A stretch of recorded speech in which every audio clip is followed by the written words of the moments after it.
اور بھی بہت سارے احکام ہیں سورہ نساء میں. یتیم کا مال کھانے پر بہت شدید وعیدیں ہیں. یتیم کا مال کیسے کھایا جاتا ہے؟ بڑا بھائی چھوٹے بھائی کی وراثت کھا جائے, بڑا بھائی چھوٹی بہن کی وراثت کھا جائے. یاد رکھو, کسی کا انتقال ہو گیا اور اس کی بیوی کو پریگنینسی تھی, 1 دن کا حمل تھا, اس حمل کا بھی وراثت میں پورا حصہ ہے. اس کو لڑکا فرض کیا جائے گا اور لڑکے کا حصہ نکال کے رکھا جائے گا. اگر لڑکی ہو گئی تو آدھا کم کر کے بانٹ دیں گے, ورنہ اس کو کیا فرض کریں گے؟ لڑکا. اور اگر ٹوئنس پیدا ہو گئے تو دوبارہ سے تقسیم ہوگی وراثت کی. تو اس حمل کا بھی شریعت نے حصہ رکھا ہے. وراثت کے احکام میں آج بہت زیادہ کوتاہیاں ہیں. عام طور پر بعض علاقوں میں ایسا ہوتا ہے کہ بڑا بھائی وہ باپ کی ساری وراثت پہ قبضہ کر کے اس کو جیسے چاہے اڑاتا رہتا ہے, چھوٹوں کو پتہ ہی نہیں ہوتا, ان کو عید بقرعید پہ بس کھلایا پلایا جا رہا ہوتا ہے. اور بہنوں کا حصہ تو گاؤں دیہاتوں میں تو رواج ہی نہیں ہے بہنوں کا حصہ دینے. تو قرآن نے یہاں عورت کی وراثت کھانے کو منع کیا. دیکھو, غیرت کے ساتھ زندگی گزارو, خدا کی قسم مزہ نہ آئے پیسے واپس. جو آدمی 5 روپے کی لالچ کرتا ہے 5 کروڑ کی بھی وہی کرتا ہے, اور جو 5 کروڑ کی لالچ نہیں کرتا وہ 5 روپے کی بھی لالچ نہیں کرتا. ایک زندگی میں اصول بنا لو کہ میرا پیسہ صرف وہ ہے جو میرا ہے. کسی کی جیب میں کیا ہے, آپ کی بیوی کے پاس کہاں سے پیسہ آتا ہے, اس کے باپ نے اس کو کیا دیا, اس کے پاس کتنا سونا ہے, اس سے بے غرض ہو جاؤ آپ. بہت سے مرد اپنی عورتوں کو تنگ کرتے ہیں, تمہارے پاس اتنا پیسہ ہے کہاں چھپا کے رکھا ہوا ہے, تم بتاتی نہیں ہو, تمہارے باپ نے تمہیں اتنا دیا, تمہیں وراثت تمہیں اتنی ملی, کہاں چھپا کے رکھا ہوا ہے. چھوڑو یار, تمہارا تھوڑی ہے وہ. تم اپنی ذمہ داری ادا کرو, آلو پیاز ٹماٹر کی عید بقرعید کی اپنی ذمہ داری ادا کرو. بولو بھائی مجھے اللہ نے مرد بنایا, گھر کا سربراہ بنایا, مجھے جو اللہ دے گا, جو میرے حقوق ہیں وہ میں پورا کروں گا. عورت پر کو اللہ نے مال دیا, لیکن اس مال میں شوہر کا حق بالکل بھی بولو نہیں ہے. یہ اللہ کا قانون ہے بنایا ہوا. اس مال میں شوہر کا حصہ مرنے کے بعد تو ہے, زندگی میں نہیں ہے, کوئی حصہ نہیں ہے اس میں. حتیٰ کہ بچوں کا بھی ٹوٹل خرچہ کس کے اوپر ہے؟ باپ پر. وہ بھی شریعت نے ماں پر نہیں ڈالا. ہاں, عورت کے لیے فضیلت ضرور ہے کہ وہ اپنے شوہر پہ خرچ کرے گی تو ڈبل ثواب ملے گا اس کو, لیکن مرد مطالبہ نہیں کر سکتا, وہ اپنے اختیار سے اپنے میاں کو دے دے کہ آپ بھی اتنا خرچ کرتے ہیں تو مجھے اللہ نے مال دیا, کبھی ضرورت ہو تو آپ کی خدمت میں, جناب کی خدمت میں, ٹھیک ہے نا. عبداللہ بن مسعود رضی اللہ تعالیٰ عنہ کی زوجہ حضرت عبداللہ بن مسعود بڑے مسکین تھے. ہمارے نبی صلی اللہ علیہ وسلم نے خواتین کو ترغیب دی, صدقہ خیرات کی. تو حضرت عبداللہ بن مسعود کی زوجہ حضرت زینب وہ نبی کے گھر آئیں اور پوچھا یا رسول اللہ. اچھا, انہوں نے حضرت عبداللہ بن مسعود سے پہلے پوچھا کہ میں آپ کو صدقہ دے سکتی ہوں, آپ میرے شوہر ہیں, کیا نبی سے آپ جا کے پوچھ لیں گے؟ عبداللہ بن مسعود کو شرم آئی کہ میں اپنے بارے میں کس سے جا کے پوچھوں؟ نبی سے, کہ میری بیوی مجھے پیسے دینا چاہتی ہے, کیا اس کو صدقے کا ثواب ملے گا؟ غیرت تھی صحابہ نے, فرمایا میں نہیں پوچھوں گا جا کے, یہ مجھے شرم آتی ہے اس سے ایسا پوچھتے ہوئے, تم نے پوچھنا ہے تم ہی جا کے پوچھو. لیکن ان کو کہا کہ نام نہیں بتانا, کہ میرے بارے میں, ایک حیا آتی ہے نا انسان کو, میرے بارے میں نہیں بتانا, ایسی کامن مسئلہ پوچھنا. تو حضرت زینب چلی گئیں رسول اللہ صلی اللہ علیہ وسلم کے گھر پہ. حضرت بلال خادم تھے, باہر نکلے, کون ہو, کیوں آئی ہو, نام نہیں بتایا. بتایا کہ بھائی ایک عورت اپنے شوہر پہ اگر پیسے دیتی ہے تو اس کو صدقے کا ثواب ملے گا کہ نہیں ملے گا.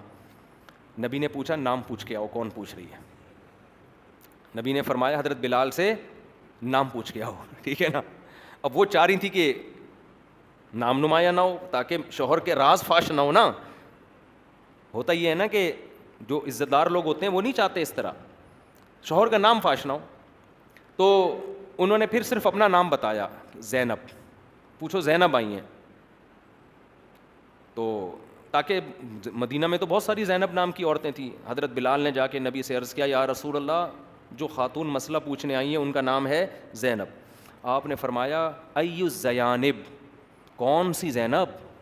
مدینہ میں تو زینب نام کی خاتون بہت ہیں, ان سے پوچھو کون سی زینب. شاید نبی اس لیے بھی پوچھنا چاہ رہے تھے کہ شوہر کا تو پتہ چلے, کس شوہر پہ خرچ کرنا چاہتی ہیں, شوہر کا تو پتہ چلے. تو حضرت بلال نے آ کے پوچھا, نبی پوچھ رہے کون سی والی زینب؟ پھر انہوں نے فرمایا کہ عبداللہ بن مسعود کی بیوی. حضرت بلال نے جا کے بتایا, نبی تو خوش ہوئے, وہ تو چاہتے تھے عبداللہ بن مسعود پہ خرچ ہو. تو آپ نے فرمایا حضرت بلال سے ان کو بتا دو تمہیں 2 اجر ملیں گے اگر اپنے شوہر پہ خرچ کرو گی, ایک صدقے کا اور ایک رشتہ داری جوڑنے کا. رشتہ داری جوڑنے میں میاں بھی تو آتا ہے نا, وہ بھی تو رشتہ دار ہی ہے نا وہ بھی کیا ہے. تو عورت اگر اپنے شوہر پہ خرچ کرے, لیکن شوہر لالچی نہ ہو. جو لالچی میاں ہے نا, ان کی عورتوں کو میں منع کرتا ہوں کہ اپنے شوہروں پہ خرچ کرو. پتہ نہیں ہم لالچی لوگوں سے کچھ شاید ذاتی طور پر ہمیں کوئی بغض ہے. لالچی آدمی کو 5 روپے بھی کھلانے کا دل نہیں کرتا, اس سے اس کی لالچ اور بڑھتی ہے. مستغنی ہو آدمی, عورت کے مال پہ نظر نہ رکھے, پھر عورت کو چاہیے اس پہ بھی, بلکہ عورت کو اگر شوہر غیرت مند ہے, عورت کو بولے بھائی میرا مال میرا ہے ہی نہیں, ہم اور آپ ایک ہیں تو مال بھی ہمارا کیا ہے, ایک ہے, آپ کو جب ضرورت ہو آپ لے لیجیے. عورت کو تو یہی کرنا چاہیے, لیکن مرد کو چاہیے وہ اپنی بیوی کے مال پہ نظر بولو نہ رکھے. سمجھتے ہو کہ نہیں سمجھتے؟ ہاں ایک بات. دوسری بات یہ کہ عورت پر شوہر کا خرچہ بالکل بھی نہیں ہے, چاہے کتنی کروڑ پتی ہو. عورت پر اپنا خرچہ بھی شوہر کے ذمے ہے, چاہے جتنی کروڑ پتی ہو, اس کا اپنا خرچہ کس پر ہے؟ شوہر. لیکن علاج میں نہیں ہے ایسا. بعض خواتین کو یہ مسئلہ معلوم نہیں. جب عورت بیمار ہوتی ہے نا, علاج بیمار ہوتی ہے, اس کے پاس اگر پیسہ ہے تو شرعاً اپنا علاج اپنے پیسوں سے لازم ہے. شوہر پر بیوی پر علاج کے لیے خرچ کرنا لازم نہیں ہے. ہاں جب خرچ کرے جب بیوی کے پاس پیسے نہ ہو. سمجھتے ہو کہ نہیں سمجھتے؟